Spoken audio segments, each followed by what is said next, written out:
नमस्कार ज्ञानी मित्रों, आज बात करेंगे सूर्य से संबंधित। आप लोग किसी भी स्तर पर यह स्वीकार करने के लिए अभी तैयार नहीं होंगे कि हमारी पृथ्वी पर या अन्य ग्रहों पर सूर्य से गर्मी नहीं आती। आज इस संबंध में मैं पूरा एक लेख जो मैंने लिखा है आप लोगों को सीधे पढ़कर सुना रहा। सूर्य से गर्मी नहीं आती यदि मैं कहूँगा तो आप लोग यह मानने के लिए तैयार नहीं होंगे, लेकिन हमारा विश्लेषण आप लोग जब पूरा सुनेंगे तो कुछ तथ्य आपकी समझ में भी आ जाएंगे।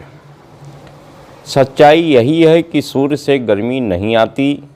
आज आप लोग इस वीडियो में जानेंगे कि सूर्यदेव हमें गर्मी प्रदान तो करते हैं, लेकिन वह प्रत्यक्ष रूप से गर्मी नहीं देते। यानी कि गर्मी का कारण तो सूर्य है, लेकिन सूर्य से गर्मी नहीं आती। सूर्य एक तारा है जो सदैव क्रियाशील रहता है और उसके क्रियाशील होने के कारण ही हमारे सौरमंडल में अनेकों गतिविधियां संचालित होती हैं। सूर्य की क्रियाशीलता के कारण अनेकों प्रकार की किरणें सूर्य से निकलती हैं और पूरे सौरमंडल में प्रवाहित होती हैं। उनमें से ही कुछ किरणें हमारी पृथ्वी की ओजोन परत से टकराकर वापस हो जाती हैं और कुछ हमारी भूमि की परत तक आ जाती हैं।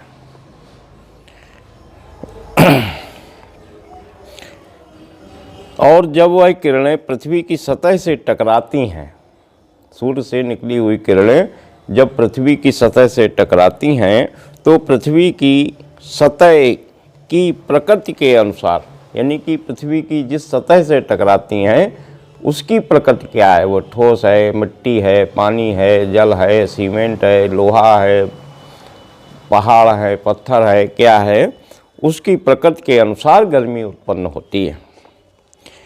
गर्मी उत्पन्न होने के साथ ही अपने स्वभाव के अनुसार वायु को गर्म करती है और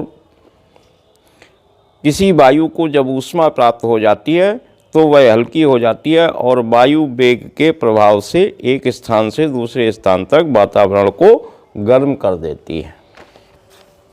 यदि गर्मी सूर्य से आती होती तो सूर्य से पृथ्वी तक का सारा मार्ग भी गर्म होना आवश्यक हो जाता, जो कि बिल्कुल भी नहीं है। आप लोग जानते ही हैं कि हमारे विमान जिस ऊंचाई पर उड़ते हैं वहाँ पर दिन के समय जब पृथ्वी का तापमान 30 डिग्री के आसपास ही होता होगा, उस समय ऊपर का तापमान -30 डिग्री होता है, -30 डिग्री।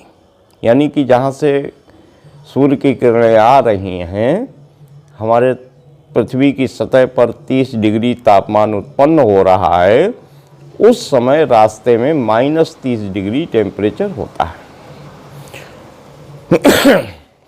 दूसरी बात यह है कि गर्मी के स्थानांतरण के लिए किसी माध्यम की आवश्यकता होती है,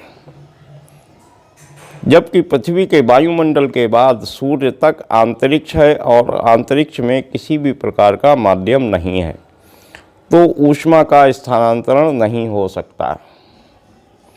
तीसरी तथा यह भी ध्यान देने योग्य बात है कि ऊष्मा की गति प्रकाश की गति से अधिक नहीं हो सकती। इसलिए यदि सूर्य से गर्मी चलकर पृथ्वी तक पहुंच रही होती तो यह सूर्य के दर्शन के साथ ही नहीं पहुंच सकती। यह भी बहुत वैज्ञानिक तथ्य है। गर्मी की गति सूर्य की किरणों की गति से बहुत धीमी होती है।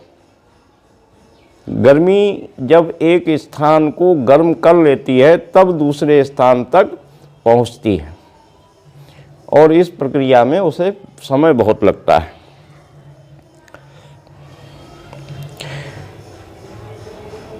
उस स्थिति में यदि गर्मी आ रही होती, उस स्थिति में यह कुछ दिन, महीने अथवा वर्षों बाद पहुंच पाती, जबकि हमें गर्मी सूर्य के प्रकाश के साथ ही प्रतीत होती है। तो अब आप लोग समझ ही चुके होंगे कि गर्मी सूर्य से नहीं आती है, बल्कि सूर्य से किरणें आती हैं। उनमें से ही कुछ किरणें जब पृथ्वी की सतह से टकराती हैं तो पृथ्वी पर ही गर्मी उत्पन्न होती है, और गर्मी की मात्रा उस सतह की प्रवृत्ति पर निर्भर करती है जिससे वह किरणें टकराती हैं। अतः इन तथ्यों के अनुसार पृथ्वी पर उत्पन्न गर्मी को हम नियंत्रित कर सकते हैं।